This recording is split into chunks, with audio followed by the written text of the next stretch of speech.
So I recently published a video. It's on Patreon. It's called Gnostic Easter, and I want to walk you through a little bit of that video. It will be released publicly in just a day or so, less than that. But I wanted to just give a shout out to a friend and a colleague, Jeff Kripal. And if you've ever read his book, How to Think Impossibly, it was published in 2023. He's got Jeff is a wonderful storyteller, and he's been telling stories for years about weird esoteric events that have happened to people, and that we haven't quite figured out how to theorize, both in the basic scientific materialism paradigm as well as religious studies paradigms. We have ways of explaining things that, as far as Jeff is concerned, is more or less like explaining it away. And we ought not to keep it just on a human level, but to imagine a new discourse of religion called the superhumanities. One of the reasons I really like Jeff's book, How to Think Impossibly, is because in chapter 5 of that book, he gives you the metaphysics for, or the background theory for understanding how a esoteric person or a religious person can imagine these weird events as happening and as real.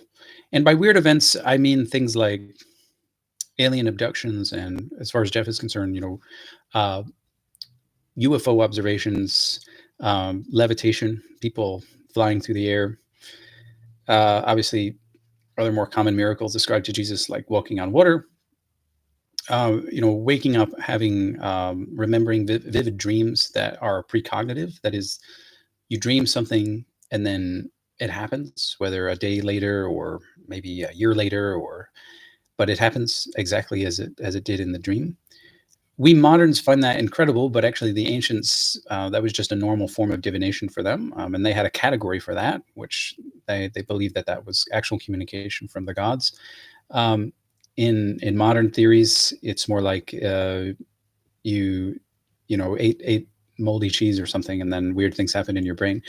And what Jeff is trying to do is he's trying to take these religious experiences seriously, but not just in terms of traditional phenomenology, that is, traditional ways of just acknowledging that these things happen and then redescribing them. He wants to bring us an actual theory of how these things work, how these things should bring us into a paradigm shift and change our view of reality. So this is what brings him into dual substance monism. And the theory of dual substance monism is that basically the two basic dimensions of reality, the material dimension, the physical dimension, the world of nature outside of us, and the mental, or what might be called the spiritual dimension, the realm of subjectivity, those aren't really two different things. It's the human brain that splits those things up. And what the mental and the material are one substrate that is actually one reality that is being perceived in two different ways. And that one reality is called neutral in the sense that it is neither mental nor material. So it's something there that we are perceiving and taking in. But what the human brain does in order to maximize our survivability, to keep this organism running, is it divides it into mental and material. So we think that there's a material world out there that's outside of us, and that there's a mental world in here that's inside of us. And Jeff says, and he's depended on an excellent series of studies now that have documented this. Jeff says that this is the point of understanding how precognition works, the point of understanding how things like transmigration work, the point of understanding how things like resurrection would work, is to understand that there's one fundamental reality which we are splitting into two. And so the fact that mental events could influence material events is just, you know, it's what we should expect. And in terms of what I've done in the video is look at the resurrection in those terms. The resurrection is an esoteric event. Obviously, there are people who want to convince you, first of all, on the one hand, there are fundamentalists out there who want to convince you that it's an event that happened in space and time, that Jesus physically died on the cross, and that a matter of hours later, like 30 hours later, he woke up, and maybe he had some help, from angels, but he was able to push a rock and exit the tomb. And and that's what they believe. And then there are people who think that the resurrection is a purely mental or spiritual event that is maybe a kind of mythological way of referring to the renewal of life every springtime.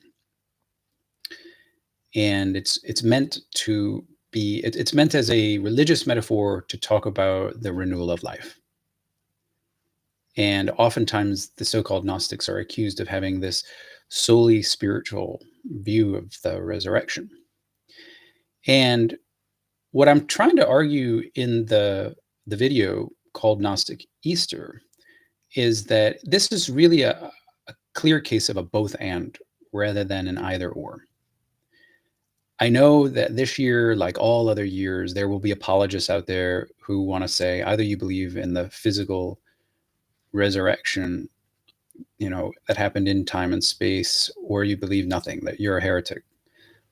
And I know that there are people out there who this year, like so many other years, are going to say that the resurrection is not reasonable, that it's not logical, that the stories of resurrection are all contradictory, and that human bodies, there is no actual reversal of death. Human bodies are part of a system where pretty much everything decays, and death is the only thing we can depend on apart from taxes. And what I want to say is the Gnostic answer really isn't either or. Even if you're looking at the traditional Gospels, there is a sense that the resurrection is actually both mental and material, both spiritual and bodily. Obviously, it has something to do with bodies. Jesus's body, or something that looks like Jesus's body, does appear to people. And if you say that that's just a hallucination, well, you could take that route. But then you'd have to say, if you're going to stick to the narrative anyway, you would then have to say that the hallucination is, repeated, and it's repeated among groups, not just among individuals. So, Jesus appears to groups rather than just individuals. So there is group hallucination, but it's, as far as I understand, it's not that common. And it's the kind of hallucination where you wouldn't expect it to be repeated among different groups. Also, the theory that Jesus really didn't die on the cross, I have to laugh at myself, when I hear this, because if you know anything about ancient Rome, the Romans, they don't play tricks. They really, really want the crucified victims to die, and so they're not going to just like accidentally let some guy survive. So I know that there's lots of theories about maybe he took some kind of drug or something that made him look like he was dead, but obviously the gospel writers themselves, they are at haste to, in probably the latest version of the Gospel of John, are really eager to dispel that because of, the final lance thrust revealing water and blood separation. Now, I think, as a critical historian, we need to accept the fact that, of course, these are narratives, and narratives involve mythology and legends, right? And I'm not saying that you do need to take the narrative as like a recording of actual, real, and certain events, as if it were like a video recorder. I think if someone did take a video of Jesus's crucifixion, it would look look just like any other crucifixion. And I think if someone, set up a video of the tomb, assuming there was a tomb, and nothing might have come out of it. And I think we need to take that seriously. But what I do notice about the narrative, as in many, many religious narratives, is that it's an attempt to bring reality into a space where one could understand it. And I'm not making a claim that, necessarily disciples experienced anything, but I am making a claim that someone recorded them having an experience, and that experience was of a Jesus who sort of was in between the mental and material dimensions. He was kind of both and. So even if we see a development, and I think we should, where Christians get smarter and smarter as they tell stories of resurrection, that Jesus gets more and more solid as the stories go on, right? I think even with that developmental scheme in place, it is still the case that Jesus walks through walls. So even they never get over that bit. And it is still the case that Jesus can disappear in one location and reappear in another. So what would that mean? Like, you can touch the body, you can put your fingers through the holes, right? You can literally penetrate Jesus's body and feel something solid. But on the other hand, Jesus's so-called solid body can actually walk through a solid wall. So which is it? Is it mental or material? Again, I'm not saying that the gospels are necessarily true, but on some level, there is some truth to the experience that some things are just ambiguously mental and material at the same time. And we cannot explain that. And that even if you are godless, even if you are a raging atheist, and by all means, be so, you can still experience resurrection. Like, the Christians haven't, laid claim to that, so that, the discourse of new life is theirs and theirs alone. That's just not the case. Whether or not a man physically rose from the dead, the Christians don't own the discourse of resurrection. It's, first of all, it's a much, much older discourse and symbol. And what I'd like to propose, it's a symbol of a real experience that you may or may not perceive as Christian. You know, so I'm not here saying that Christianity is true, but I am here saying that resurrection is true. There is something to this story. And I think that this is one of the ways where we can overcome our own binaries and also overcome those classic stereotypes, saying that, oh, the proto-Orthodox or the proto-Catholics believed in a physical resurrection and the Gnostics believe in a spiritual resurrection. I think both parties actually believe in a spiritual and mental, a spiritual and physical resurrection in different ways, and that they're trying to square the circle and combine those two. And that is evidence that, in fact, reality isn't something that's actually split into mental and material phenomena, that's the brain doing that. And those things that we experience, which are in between the mental and the material, which includes the experience of new life, can also be true. They can beckon us toward truth and lead us toward truth in a way that is deeper than the reigning paradigm of modern scientific materialism. And so I'm giving a big shout out to Jeff Kripal. If you want further details, it's in chapter 5 of his book, How to Think Impossibly. And yeah, anyway, let me turn back to the chat here. So welcome again, everybody. I would just want to welcome all my friends here. Let's see. Rudy, again, thank you. And thank you for your question. Christian, Pedro, good to see you. Dean, again, good to see you. Kaiwan, Joseph, Max, good to have you. Thank you for all your comments, gents. Really appreciate it. The floor is officially open for questions and also for comments. Feel free to ask, any question that you want. I think that, this isn't Ask Me Anything. I mean, it is Easter, but, that might not matter to you. Um, it doesn't have to be about resurrection. And it can even be advice about the channel. I'm always looking for feedback. But let's uh, let's begin again at the beginning here. So, Rudy, couldn't this monism still be a form of idealism with just a deeper hidden mind behind the physical and lower mental realm?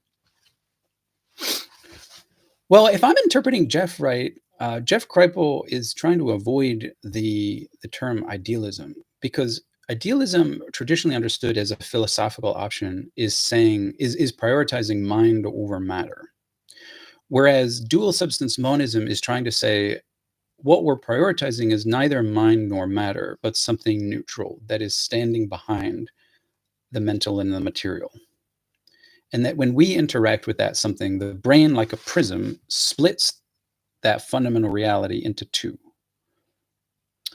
So I don't think that is idealism, because it's not like we're saying there's a cosmic mind and that the true reality is mental, and that the mental is being projected outward, and that we are perceiving the mental as material, at least partially. I think that's what idealism is saying.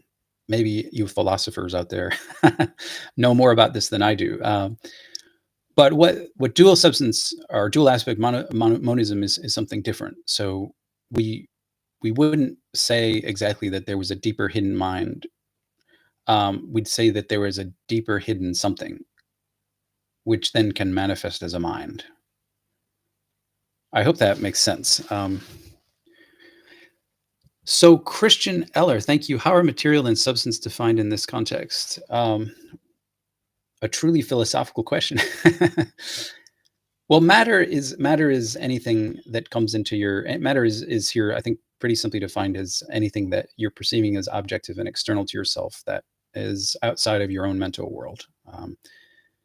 And if we're referring to reality with a capital R, we might refer to that reality as like the true substance, which would be something much deeper than matter.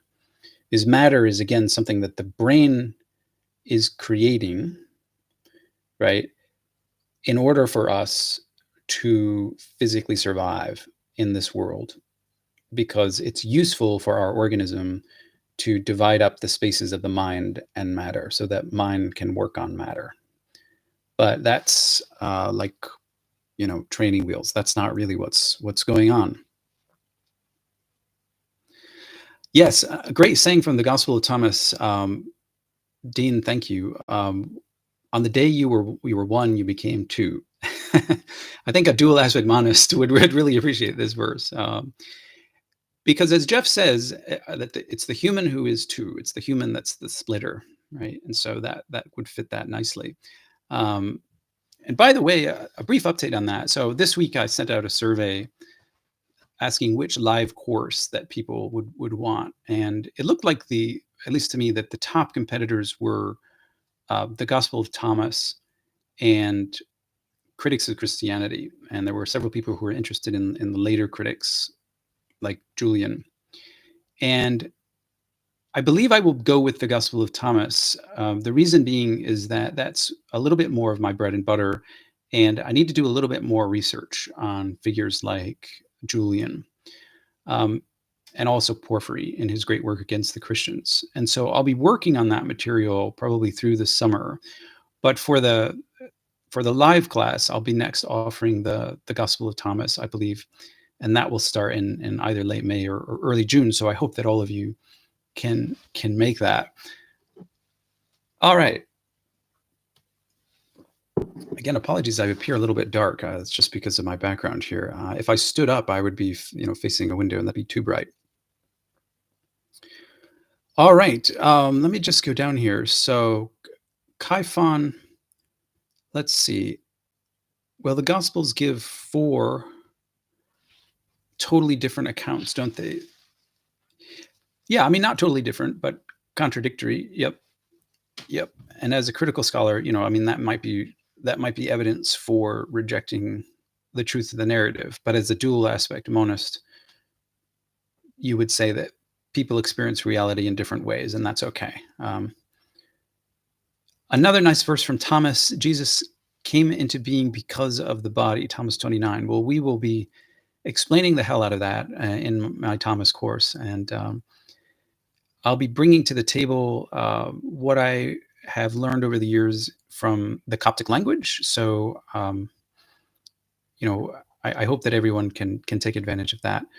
Um, all right. Yes, Pedro, the issue of the pneumatic body. This is Paul's term, right? So, and that's an interesting paradigm, because a pneumatic body is sort of like saying, or a spiritual body, it's sort of like saying a body which is a spirit and a spirit which is a body, which is a nice way of bringing in that tension and ambiguity, right? And the conservatives, they want to interpret that as like, oh, it's a normal human body, but just one controlled by spirit. Well, then what makes Jesus any different, right? That's just not gonna fly. Okay. All right. Let me see if there's a comment or question here. So again, the floor is open. This is your big chance. Carl, the tomb equals womb, site of rebirth. It's found in many mythologies, especially those with chthonic themes of returning from the underworld or death. Yeah. Yep, that's right. Yeah. And I think, it takes a kind of like a Joseph Campbell to kind of like gather all of these things together. But it has been done. I mean, obviously, like, there will be other channels and other books, of course, who have just like focused on the symbol of resurrection. And that's certainly useful. And it's one of the things that can kind of like crack open your worldview, because if dual aspect monism is correct, then no in one individual religion would be correct about the experience of reality, right? So you would have to look at all different types of religious experience to kind of get to a shall we say, a summary of how reality, if it's out there, is speaking to us. We wouldn't expect it to come through one channel. Okay, so would Jesus have left footprints after his resurrection? Say on Stapa. Good question. Yeah, actually, according to Valentinus, he didn't leave any footprints before his resurrection. So that's one of the great revelations that we have in the newly kind of rediscovered letter of Valentinus. And but that's also in the Acts of John, where they were looking for his footprints, and he didn't have them. And I have to laugh at myself, because there's this great poem about Jesus, like footprints in the sand. Like, why was there only one set of footprints, Jesus? Well, there shouldn't have been any. Even if he was carrying you, there should have been no footprints. But yeah, I mean, all jokes aside, I think that that's a good question, in the sense that, again, there may or may not have been footprints. Like, his body was real, but it might not have had any weight, or it might not have been controlled by the forces of gravity. It's that weird factor where resurrected or deified people we wouldn't expect them to operate within the paradigm of normal physics. We would expect them to be psychophysical beings. That's a good word, Rudy. That is manifesting aspects of the mental and the material at the same time, and being in that in-between state where the brain isn't quite ready to fully categorize them as either one or the other. And because Jesus is not mental or material, he's something in between, then that's a sign or a symbol that resurrection itself is something in between mental and material. And maybe we'll learn how to bring those two together after we die. That is, after the perceived cessation of the working of the material. Pedro, it also seems that Jesus changed his appearance because there are too many people unable to recognize him. Yeah, that's another aspect of this that I bring out in the Gnostic Easter video, that even though Jesus is physical and material, the resurrected Jesus, no one can recognize him, even his closest associates, including Mary Magdalene and John, chapter 20. So that's another kind of esoteric factor going in here, indicating that this is, it's not just it's inexplicable why that would happen. That there's, but it's not, but it proves that it's not exactly the same Jesus who died, and nor should we expect that. Carl, the New Testament creates the doubting Thomas character of Jesus for this very reason. Every cult needs a resident skeptic, right? Yeah, I mean, I think it's quite unfortunate that in the Gospel of John, you've got Thomas who gives up that skepticism. I mean, he puts his fingers. Maybe he does, maybe he doesn't. But when we imagine him as having a good look at Jesus's physical body, and then identifying Jesus as a God, but maybe he shouldn't have been so quick, or maybe at that point, he recognizes that Jesus is a God, but technically anyone who's resurrected would also be a God. Anyone existing in that weird dimension in between materiality and mentality would also be a God. Maybe that's what being a God means, where you're not fully material and you're not fully mental. You're some kind of blend. Um, so yes, there's the touching, Carl, and Jesus is faith personified. Thomas is doubt personified. Cosmic twins. Yeah, yeah, maybe. I mean, you could certainly take that symbolic reading, but of course, Thomas does come around. Mark Antony, do you think the early followers thought along the lines of Papias' parable of the grapevine? 10,000 of this, a myriad of that. Yeah, well, I think that's probably a popular idea. I mean, the Christian intellectuals like Eusebius look down on that idea, and so they say that Papias is a man of very small intelligence.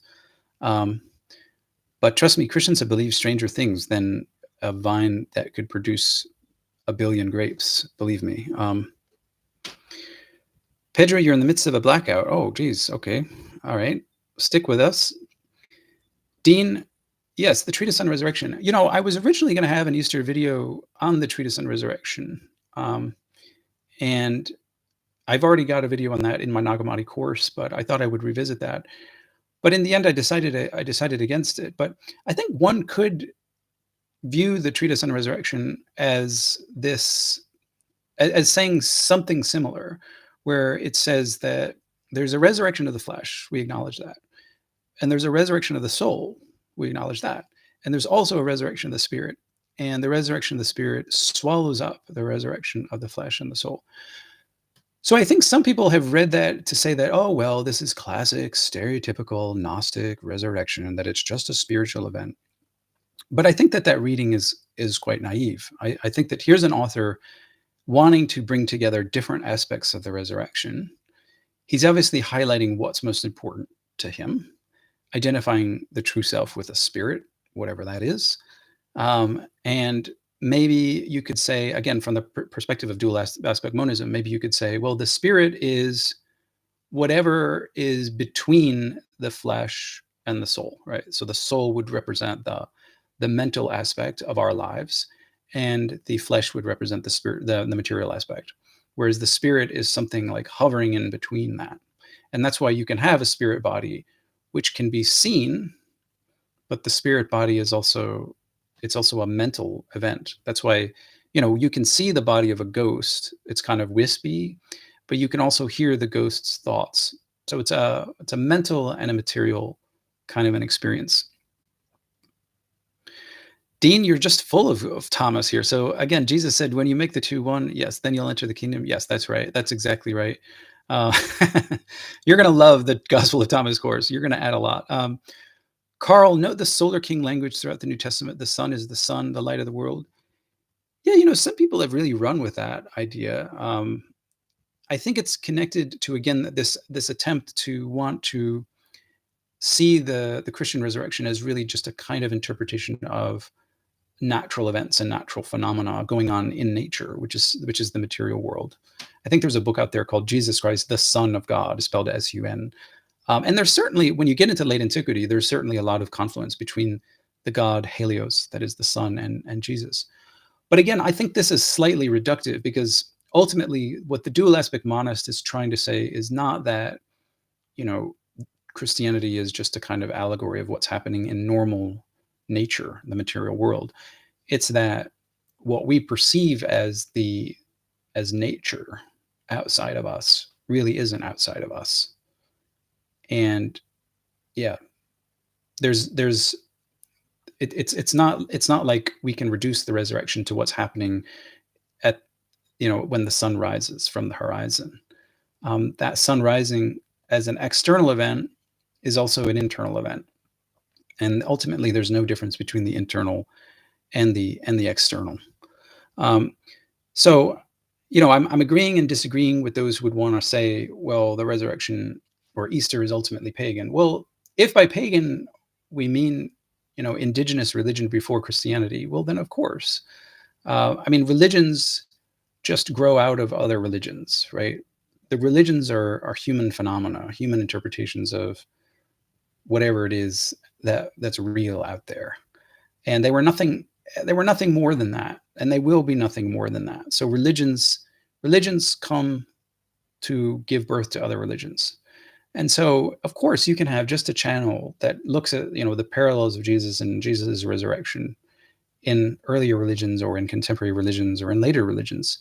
That shouldn't surprise us at all. I mean, religions, just like human brains, are blenders. They blend things, and especially in an information age, they do so. And in the Hellenic world, where you already had a lot of cosmopolitan culture and ease of travel, of course, we would expect that to happen as well. But then again, you've got the issue where is it all just about the parallels? Ultimately, I think the parallels, they don't mean that there's no truth out there. The parallels just indicate that the truth is in places is everywhere, if we have the eyes to see it, right? So, like when I look at the parallels, I'm not saying to myself, "Aha, this particular religion isn't true." That's sort of like it's no better than being an apologist, right? You just turn into apologist for the other side. Like, I mean, it's equally pointless to be an apologist for one particular manifestation of faith as it is to be an apologist trying to say that no particular manifestation of faith leads to the truth. Well, at some point, I mean, you need to say, I think that, and I think this is what Jeff is saying as well, that there's a bit of truth in all of this, that, but it's just about people having experiences of the transcendent. And if there is something real out there, we would expect that some of the symbols, you would have overlapping content, right? So, I'm not trying to create like a super religion, but I am trying to rethink what religious phenomena would be in a fairly sympathetic way, without just like trashing all of human history in 5 minutes. um, Dr. Lenny, welcome. Thank you for taking my courses. The courses are really, in some ways, they're my primary product. Like people ask me, what's your primary product that you're offering? Because you're kind of everywhere. You're on YouTube, you're on Patreon, you have the courses, and then you've got your website. And of course, that seems confusing to everybody. And I'd love to be able to say, oh, wow, I just have one product and it makes me enough so that I can get rid of all the others.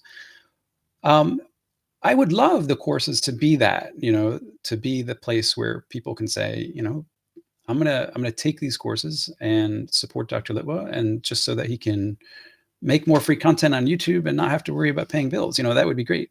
And I hope I get to that point someday.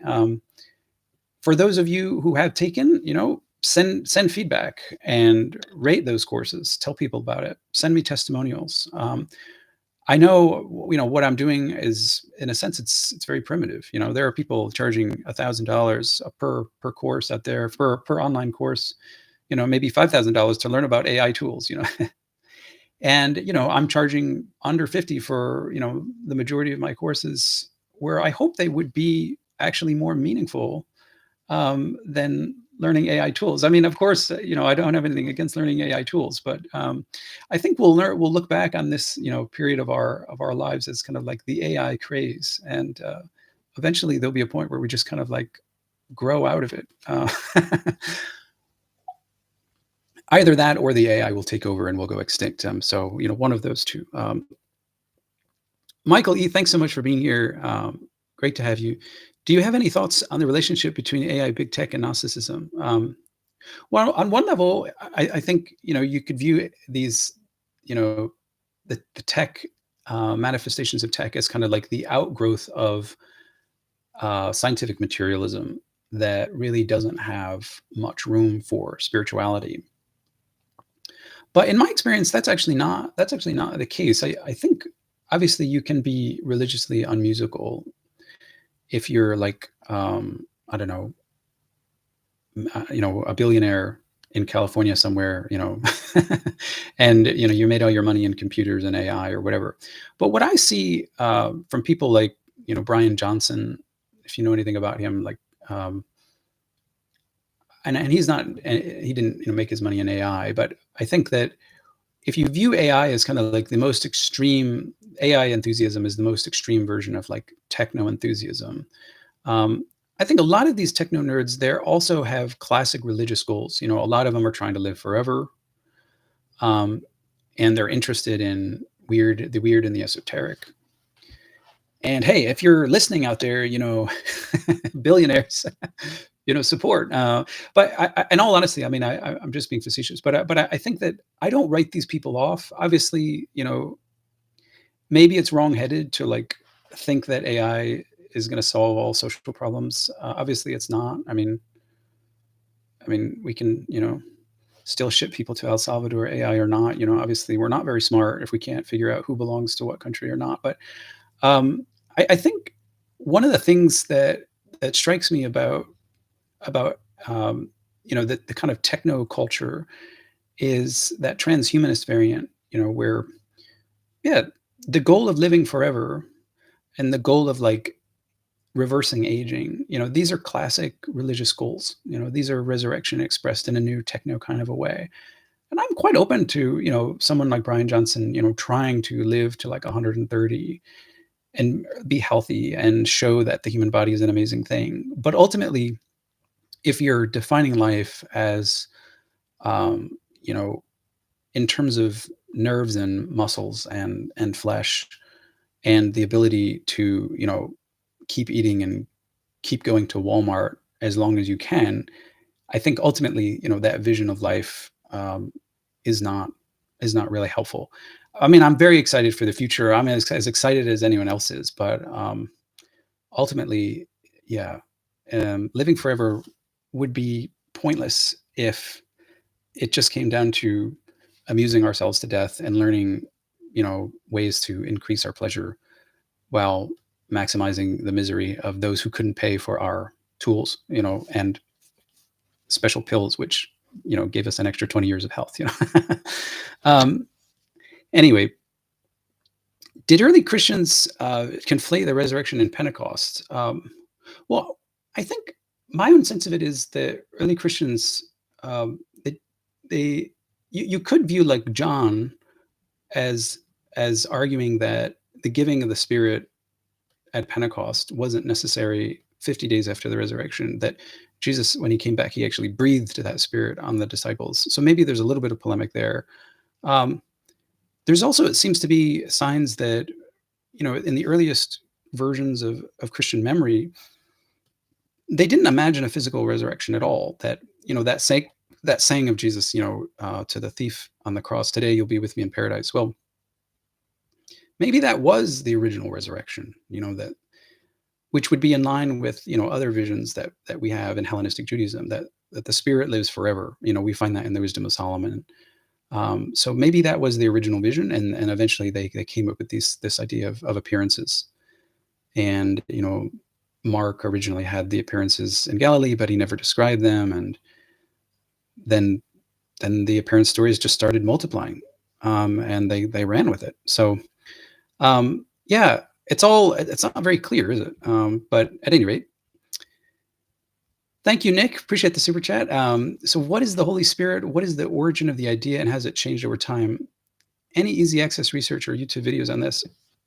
Well, I guess I should just do one, right? I kind of get this question a lot, especially from people with a Pentecostal background.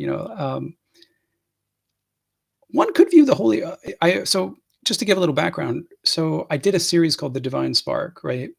two episodes on that, which I hope everyone has a chance to watch.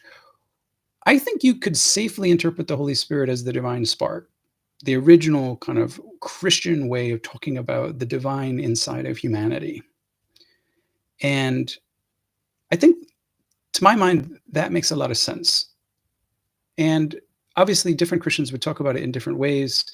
That, but they eventually kind of came to the conclusion that they could mediate a sacred spirit um, through a specialized ritual initiation, which is baptism, of course, and that this divine entity would then go on and live in you and grow in you and become you. And that's the divine spark, right? Whether you talk about it as a seed or a spark uh, or yeast and dough, it's there, and it is the key to human deification. And it's only later, when we get to the 4th century, where they kind of have so revised the structure that they want to make the Holy Spirit, give him a capital H, and like make him a third person of the Trinity and divide him from the creation, which of course is the opposite of the original purpose, right? Because the original point of the Spirit is to be that divine spark in us, to be the center and source of our own deification, our own source for real divinity. And I think that's how the Spirit starts off. And of course, we could talk endlessly about the substance of spirit. What is it made of? Is it immaterial? Is it like a soul? Is it better than a soul? Does it have cognitive traits? I think that's worth a definitely worth a video. But thank you so much, Nick. Really appreciate it. All right, let me just see. Let's see. We're coming up on the end of the hour here. Give us an Easter testimony. Well, that's from Holy Spirit Fish. Thank you for being here. Definitely, watch the Gnostic Easter video. That's my testimony. When did Son and Holy Ghost become separate entities? Well, probably not at one particular time, but definitely over the course of centuries. I think you can make an argument that every time that Paul of Tarsus refers to Spirit, that he's really talking about the Son of God internalized in you. But maybe people will disagree with me. But obviously, yeah, they do become separate entities, and I don't fully understand why. Maybe they were trying to get to three.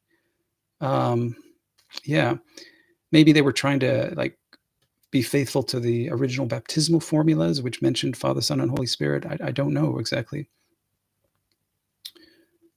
Yeah, Carl, with the idea of a penetrative procreation, Dale Martin, the late Dale Martin, has a great article about that being a homoerotic scene where Thomas is penetrating Jesus. Einar, thanks for being here. Wow, it is late for you. So glad to have you. Thanks for being a member. I'm just seeing here for questions. Let's see. I've got a lot of comments here. Nick, do any of your students watch your videos? I hope so.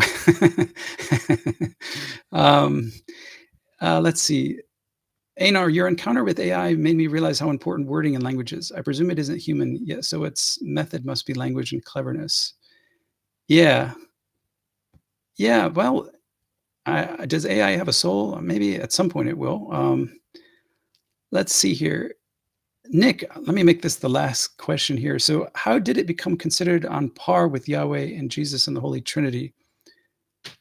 I guess you're talking about the Spirit there. Yeah.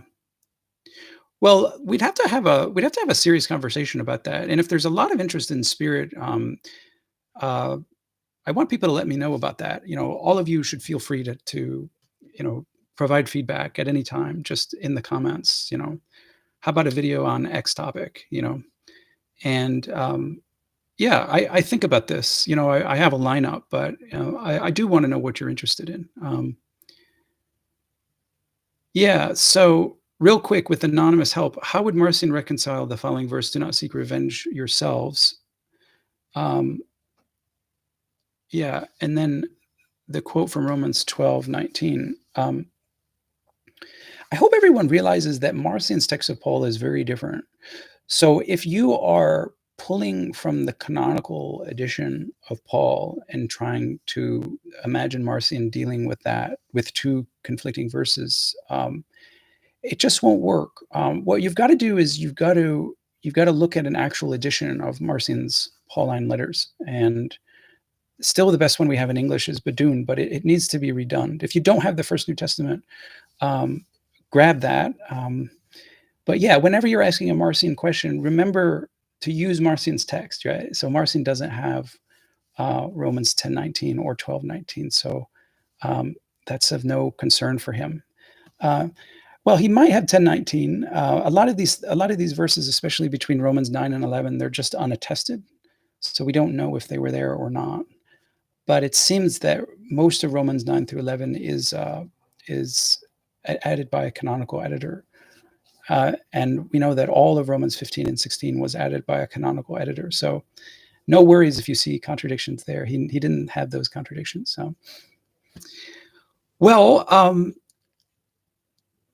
Rudy, we should do a video with Jeff Kripal. Yeah, yeah. Well, let me think about that.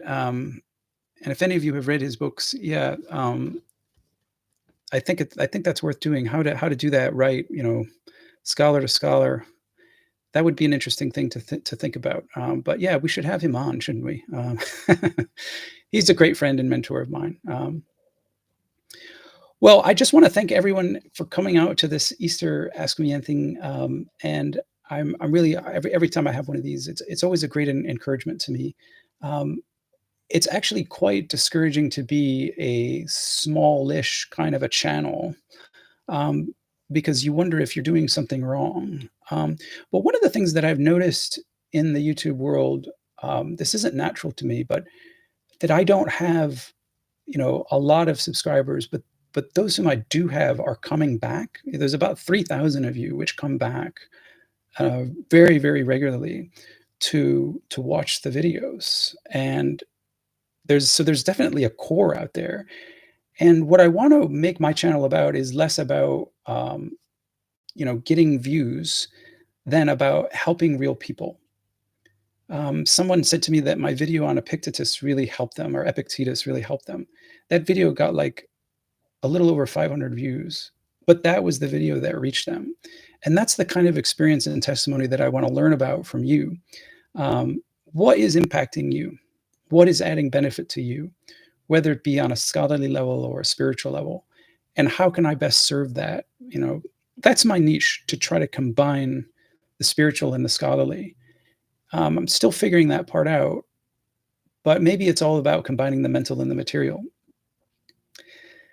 So thank you to all, and I wish all of you a very, very happy long weekend, and I hope that you're able to share it with those whom you love and experience the riches of new life, whether you are godless or trying to find God, or think you already have him, or think that the idea of God is just a silly idea. I wish everyone experiences resurrection, and I want to thank everyone for being here. Thank you so much. The least high, it's a joy, and thank you for making it a joy.